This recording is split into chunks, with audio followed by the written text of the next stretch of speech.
All right, folks. We need to have a conversation today.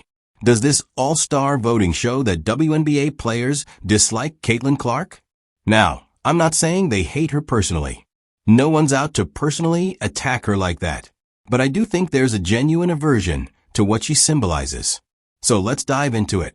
We're talking about the players voting Caitlin Clark as the 9th best guard in the league. 9th. That's insane. And it gets more baffling because Paige Bueckers, who hasn't even stepped foot in the WNBA yet, was ranked higher overall. Listen, I respect Paige. She's a phenomenal player, but she's missed significant time, too. Caitlin has performed better when active and contributed to more wins. Even the media placed Caitlin 8th. So, for the players to slot her at 9th? Something doesn't add up. Meanwhile, athletes like Kiki Rice, who has strung together 3 awful games, received more recognition. Statistically, she lags behind Aaliyah Boston in nearly every category, and her team's performance is worse. How does that make sense? Now let's discuss Jackie Young. She's been outstanding this season, suiting up for every game, putting up impressive stats. And yet players ranked her 12th.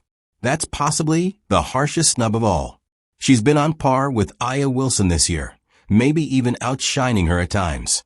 But somehow, she's barely inside the top 15. And don't even get me started on Kelsey Mitchell being placed above Caitlin Clark. Seriously, even Mitchell herself probably wouldn't claim to be ahead of Caitlin. Or what about Natasha Cloud? She's logged 8 more games than Caitlin, but still trails her in total points. Caitlin, even during a slump, is hitting threes at a better clip. She's nailed 6 more three-pointers in 9 fewer outings. Yet Natasha Cloud earned more respect. It's comical. Let's not overlook Sabrina.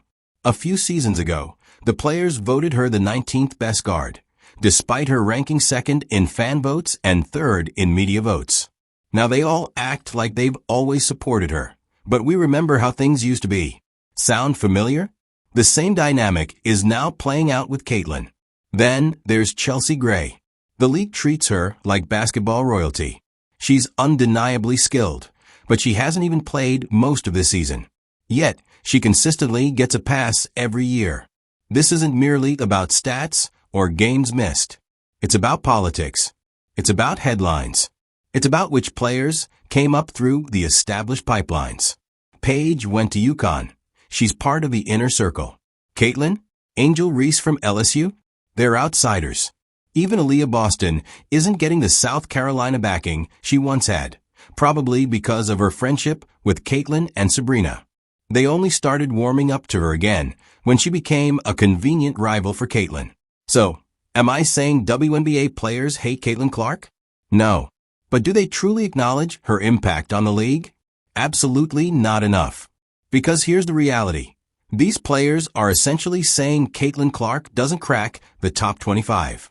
That's what calling her the 9th best guard means in a league dominated by forwards. And you know what? Let them keep believing that. Let them defend her like she's not elite. Because next game, she just might hang 30 points on them.